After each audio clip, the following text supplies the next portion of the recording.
عايز اكلمكم عن الازازه اللي بقى لها حوالي 4 او 5 6 شهور معايا من شهر 9 اللي فات تقريبا، وانا حاططها معايا في العربيه. الازازه دي انا جربتها في اوقات مختلفه. خلينا نبص عليها مع بعض. ايف سان لوران ماي سيلف.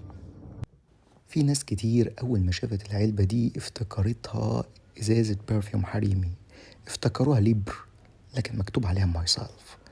هي تقريبا نفس الديزاين بتاع الازازه، وهي خدوا بالكم انها اوتو برفيوم وحجمها 60 ملي. اول ما جبتها كانت ب $82، وده كان شهر 9 اللي فات.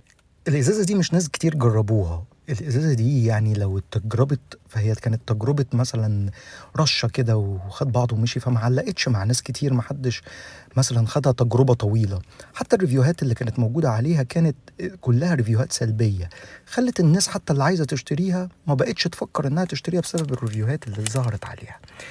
لكن الازازه على الرغم من ان هي ازازه ريتشارجبل والريتشارج بتاعها نزل، وحاليا كمان سعرها في مصر بقى فعلا تحفه بالنسبه للاسعار اللي موجوده حاليا. الافتتاحيه بتاعت البرفيوم دي كانت موجوده من الحمضيات والليمون وزهر البرتقال اللي موجود فيها، كان حاجه فريش جدا جدا جدا.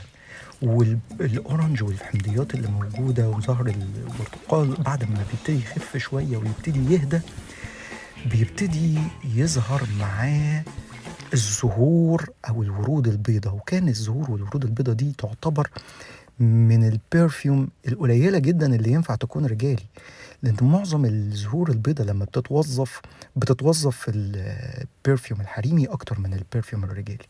ويظهر معاها الباتشولي. الباتشولي بيدي البرفيوم دي رقي خطير مع الزهور البيضاء. بالنسبه لانها تكون رجالي، هم عملوا فعلا ميكس ممتاز، ظهر كويس جدا في الشتاء ده معايا اكتر من الصيف. ابتدت الازازه فعلا تبان، وابتدى فوحانها يبان، وثباتها هيكون افضل بكتير من الصيف.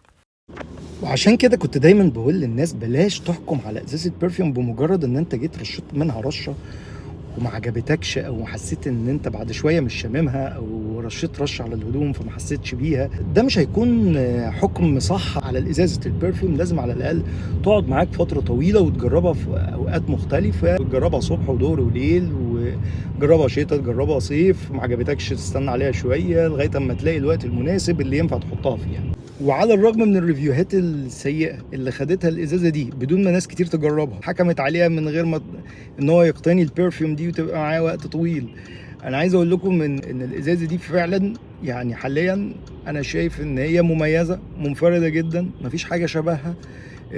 اول برفيوم انا شايف ان هي توظف نوتة الورود البيضاء للرجاله بطريقه لطيفه جدا، وما تحسسكش ان هي حريمي. يعني كانت خلطه كده سحريه جميله.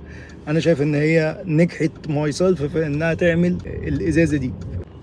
وعلى فكره دي على عاده ايف سان لوران عموما، ان هي دايما بتعمل برفيوم بيخلي لك حاسه الشم عندك يجي لها زي بلاين نوز كده، وتبقى انت مش شامم البرفيوم بس اللي حواليك شاممها وشاممها كويس.